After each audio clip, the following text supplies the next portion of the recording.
ಅಫಘಾನಿಸ್ತಾನದ ಧಾರ್ಮಿಕ ಶಾಲೆಯೊಂದರಲ್ಲಿ ಬುಧವಾರ ಬಾಂಬ್ ಸ್ಫೋಟ ಸಂಭವಿಸಿ ಕನಿಷ್ಠ 10 ವಿದ್ಯಾರ್ಥಿಗಳು ಸಾವನ್ನಪ್ಪಿದ್ದಾರೆ ಎಂದು ತಾಲಿಬಾನ್ ಅಧಿಕಾರಿಯೊಬ್ಬರು ತಿಳಿಸಿದ್ದಾರೆ.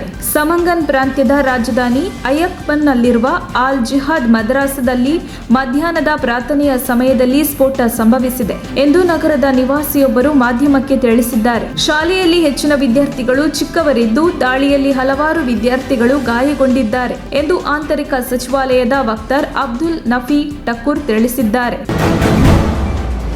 ಮನೆಯಲ್ಲಿ ತನ್ನ ತಂದೆ ಬಾಟಲಿಯಲ್ಲಿ ಹಾಕಿಟ್ಟಿದ್ದ ಡೀಸೆಲ್ ಅನ್ನು ಆಕಸ್ಮಿಕವಾಗಿ ಕುಡಿದ 1.5 ವರ್ಷದ ಮಗು ಸಾವನ್ನಪ್ಪಿರುವ ಆಘಾತಕಾರಿ ಘಟನೆ ಒಡಿಶಾದ ಬಾಲಸೂರ್ ಜಿಲ್ಲೆಯಲ್ಲಿ ನಡೆದಿದೆ. ಮಂಗಳವಾರ ಆ ಮಗುವಿನ ತಂದೆ ತನ್ನ ವಾಹನವನ್ನು ರಿಪೇರಿ ಮಾಡುತ್ತಿದ್ದಾಗ ಡೀಸೆಲ್ ಅನ್ನು ಬಾಯಿಯಲ್ಲಿ ಇಟ್ಟುಕೊಂಡಿದ್ದ. ಆಗ ಅಪ್ಪನ ಗಮನಕ್ಕೆ ಬಾರದಂತೆ ಆ ಮಗು ಡೀಸೆಲ್ ಕುಡಿದಿದೆ ಎಂದು ಪೊಲೀಸರು ತಿಳಿಸಿದ್ದಾರೆ. ಚಿತ್ರದುರ್ಗದ ಮುರುಘಾ ಮಠದ ಹಾಸ್ಟೆಲ್ನಲ್ಲಿ ವಾಸವಿದ್ದ 22 ಅನಾಥ ಮಕ್ಕಳು ನಾಪತ್ತೆಯಾಗಿರುವ ಗಂಭೀರ ಆರೋಪ ಕೇಳಿಬಂದಿದೆ. ನಾಪತ್ತೆಯಾಗಿರುವವರ ಪೈಕಿ 14 ಹೆಣ್ಣು ಹಾಗೂ 8 ಗಂಡು ಮಕ್ಕಳಿದ್ದಾರೆ. ನಾಪತ್ತೆಯಾಗಿರುವ ಮಕ್ಕಳು ಎಲ್ಲಿದ್ದಾರೆ, ಹೇಗಿದ್ದಾರೆ, ಯಾವುದೇ ಮಾಹಿತಿ ಲಭ್ಯವಾಗಿಲ್ಲ. ದೂರು ನೀಡಿರುವ ಮಕ್ಕಳಲ್ಲದೆ ಇತರ ಅನಾಥ ಮಕ್ಕಳ ಮೇಲೆಯೂ ಶಿವಮೂರ್ತಿ ಮುರುಘಾ ದೌರ್ಜನ್ಯ ಎಸಗಿರಬಹುದು ಎಂಬ ಗಂಭೀರ ಆರೋಪಗಳು ಕೇಳಿಬಂದಿವೆ. ಮಕ್ಕಳ ನಾಪತ್ತೆ ಪ್ರಕರಣವನ್ನ ಗಂಭೀರವಾಗಿ ಪರಿಗಣಿಸಿ ತನಿಖೆ ನಡೆಸಬೇಕು ಎಂದು ಚಿತ್ರದುರ್ಗ ಆರ್ಟಿಐ ಕಾರ್ಯಕರ್ತ ಬಿಎಚ್ ಗೌಡ ಮನವಿ ಮಾಡಿದ್ದಾರೆ. ನಾವು ಯಾವುದೇ ರೌಡಿಗಳನ್ನು ಪಕ್ಷಕ್ಕೆ ಸೇರಿಸಿಕೊಂಡಿಲ್ಲ, ಅವರಿಗೆ ಪ್ರೋತ್ಸಾಹವನ್ನು ನೀಡಿಲ್ಲ ಎಂದು ಸಿಎಂ ಬಸವರಾಜ ಬೊಮ್ಮಾಯಿ ಸ್ಪಷ್ಟನೆ ನೀಡಿದ್ದಾರೆ. ಸಚಿವ ವಿ ಸೋಮಣ್ಣ ಅವರ ಮನೆಗೆ ರೌಡಿ ಶೀಟರ್ ವಿಲ್ಸನ್ ಗಾರ್ಡನ್ನ ನಾಗ ಭೇಟಿ ನೀಡಿದ ವಿಚಾರಕ್ಕೆ ಸಂಬಂಧಿಸಿದಂತೆ ಮಾತನಾಡಿದ ಸಿಎಂ, ನಾವು ಯಾವುದೇ ರೌಡಿಗಳನ್ನು ಪ್ರೋತ್ಸಾಹ ಮಾಡಲ್ಲ, ಅವರಿಗೆ ಯಾವುದೇ ಅವಕಾಶಗಳನ್ನು ಕೊಡುವುದಿಲ್ಲ. ಇದರ ಬಗ್ಗೆ ನಾನು ಹೆಚ್ಚು ಮಾತನಾಡಲು ಹೋಗಲ್ಲ. ಇದು ಬಹಳ ಸ್ಪಷ್ಟವಾಗಿದ್ದು ನಮ್ಮ ನಿಲುವಿನಲ್ಲಿ ಯಾವುದೇ ಬದಲಾವಣೆ ಇಲ್ಲ ಎಂದಿದ್ದಾರೆ.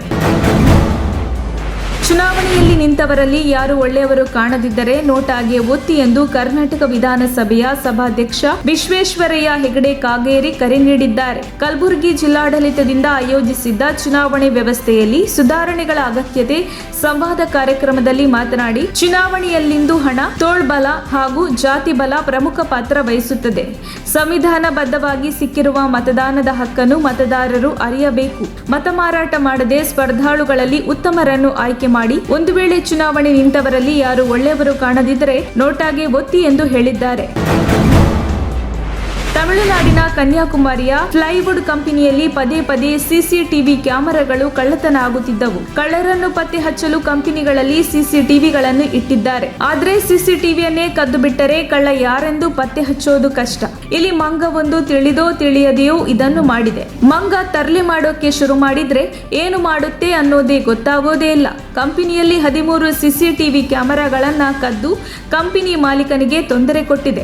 ಸಿಸಿಟಿವಿಯನ್ನು ಕದಿಯಲು ಮಂಗ ಕಂಪನಿಗೆ ಬಂದಿದೆ. ಈ ವೇಳೆ ಇನ್ನೇನು ವೈರ್ಗಳು ಹರಿದು ಸಿಗ್ನಲ್ ಕೈಕೊಡಬೇಕು ಅಷ್ಟರಲ್ಲಿ ಕಳ್ಳ ಮಂಗದ ಮುಖ ಸಿಸಿಟಿವಿಯಲ್ಲಿ ಸೆರೆಯಾಗಿದೆ. ಆಗ ಮಾಲೀಕನಿಗೆ ಗೊತ್ತಾಗಿದ್ದು ಇಷ್ಟು ದಿನ ಸಿಸಿಟಿವಿ ಕದ್ದಿರೋದು ಮನುಷ್ಯನಲ್ಲ ಮಂಗ ಎಂದು. ಹೀಗೆ ಮಂಗನ ಚೇಷ್ಟೆ ಬಯಲಾಗಿದೆ.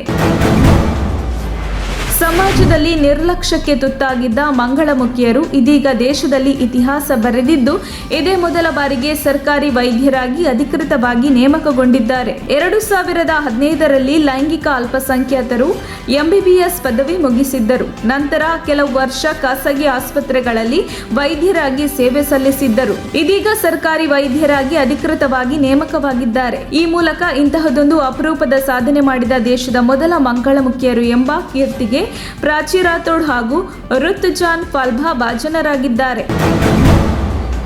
ಪಾಂಡವಪುರ ತಾಲೂಕಿನ ಸಿಂಗಪುರ ಗ್ರಾಮದ 21 ವರ್ಷದ ಸಚಿನ್ ಎಸ್ಎ ಎಂಬ ಯುವಕ ನವೆಂಬರ್ 28ರಂದು ರಸ್ತೆ ಅಪಘಾತದಲ್ಲಿ ಗಂಭೀರವಾಗಿ ಗಾಯಗೊಂಡಿದ್ದ. ಮೆದುಳಿನಲ್ಲಿ ತೀವ್ರ ರಕ್ತಸ್ರಾವ ಉಂಟಾದ ಹಿನ್ನೆಲೆಯಲ್ಲಿ ಜೆಎಸ್ಎಸ್ ಆಸ್ಪತ್ರೆಗೆ ದಾಖಲು ಮಾಡಲಾಗಿತ್ತು. ವೈದ್ಯರು ಯುವಕನ ಮೆದುಳು ನಿಷ್ಕ್ರಿಯಗೊಂಡಿದೆ ಮತ್ತು ಬದುಕುಳಿಯುವ ಸಾಧ್ಯತೆಯ ಬಗ್ಗೆ ಪೋಷಕರಿಗೆ ವಿವರಿಸಿದ್ದಾರೆ. ವೈದ್ಯರ ಸಲಹೆಯಂತೆ ಅಂಗಾಂಗಗಳನ್ನು ದಾನ ಮಾಡಿ ಸಾರ್ಥಕತೆ ಮೆರೆದಿದ್ದಾರೆ. 2 ಕಣ್ಣುಗಳು, 2 ಕಿಡ್ನಿ, ಲಿವರ್, ಹೃದಯಗಳ ದಾನ ಮಾಡಲಾಗಿದೆ. ಹೃದಯವನ್ನು ಬೆಂಗಳೂರಿನ ವೈದೇಹಿ ಆಸ್ಪತ್ರೆಗೆ ರವಾನೆ ಮಾಡಲಾಗಿದೆ. 1 ಕಿಡ್ನಿ ಮತ್ತು ಲಿವರ್ ಅನ್ನ ಬಿಜಿಎಸ್ ಗ್ಲೋಬಲ್ ಆಸ್ಪತ್ರೆಗೆ ಕೊಂಡೊಯ್ಯಲಾಗಿದೆ. ಇನ್ನು ಕಣ್ಣುಗಳನ್ನ ಅವಶ್ಯಕತೆ ಇದ್ದವರು ಈ ಸಂದರ್ಭದಲ್ಲಿ ಸಿಗದ ಕಾರಣ 2 ಕಾರ್ನಿಯಗಳನ್ನು ಬೆಂಗಳೂರಿನ ಲಯನ್ಸ್ ಆಸ್ಪತ್ರೆಗೆ ರವಾನಿಸಲಾಗಿದೆ.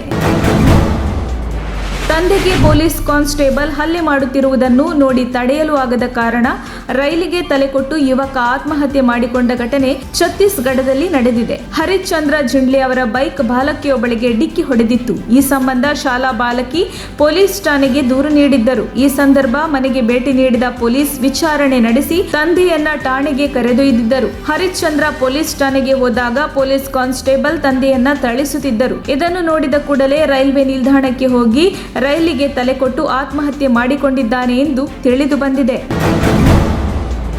ಅಂತಾರಾಷ್ಟ್ರೀಯ ಆರ್ಥಿಕ ಸಹಕಾರದ ಪ್ರಧಾನ ವೇದಿಕೆಯಾದ G20 ಗುಂಪಿನ ಅಧ್ಯಕ್ಷ ಸ್ಥಾನವನ್ನ ಡಿಸೆಂಬರ್ 1ರಿಂದ ಭಾರತ ಅಧಿಕೃತವಾಗಿ ವಹಿಸಿಕೊಂಡಿದೆ. ಈ ಹಿನ್ನೆಲೆಯಲ್ಲಿ ಯುನೆಸ್ಕೋ ವಿಶ್ವ ಪರಂಪರೆಯ ತಾಣಗಳು ಸೇರಿದಂತೆ G20 ಲಾಂಛನವನ್ನು ಹೊಂದಿರುವಂತೆ ದೇಶದ 100 ಸ್ಮಾರಕಗಳು ಡಿಸೆಂಬರ್ 1ರಿಂದ 7ರವರೆಗೆ ದೀಪಾಲಂಕಾರದಿಂದ ಜಗಮಗಿಸಲಿದೆ. ಇದರಲ್ಲಿ ಕರ್ನಾಟಕದಿಂದ ಟಿಪ್ಪು ಸುಲ್ತಾನನ ಪ್ಯಾಲೇಸ್ ಹಾಗೂ ವಿಜಯಪುರದ ಗೋಲ್ ಗುಂಬಸ್ ಆಯ್ಕೆ ಮಾಡಲಾಗಿದ್ದು, ಇದೀಗ ಇದಕ್ಕೆ ಹಿಂದೂ ಜನಜಾಗೃತಿ ಸಮಿತಿಯ ರಾಜ್ಯ ವಕ್ತಾರ ಮೋಹನ್ ಗೌಡ ಅವರು ವಿರೋಧ ವ್ಯಕ್ತಪಡಿಸಿದ್ದಾರೆ.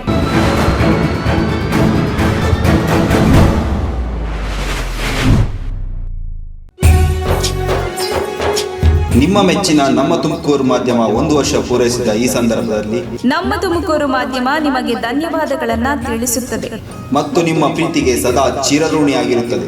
ನೀವು ನಮ್ಮ ಮೇಲೆ ಇಟ್ಟ ನಂಬಿಕೆಯನ್ನು ಉಳಿಸುವ ಪ್ರಾಮಾಣಿಕ ಪ್ರಯತ್ನವನ್ನ ನಮ್ಮ ತಂಡ ಖಂಡಿತವಾಗಿಯೂ ಮಾಡುತ್ತದೆ. ಗೆಲುವಿನ ಹಾದಿಯಲ್ಲಿ ಸದಾ ನಮ್ಮ ಜೊತೆಯಾಗಿರಿ. ನಮ್ಮ ಚಾನೆಲ್ ಅನ್ನು ಸಬ್ಸ್ಕ್ರೈಬ್ ಮಾಡಿ.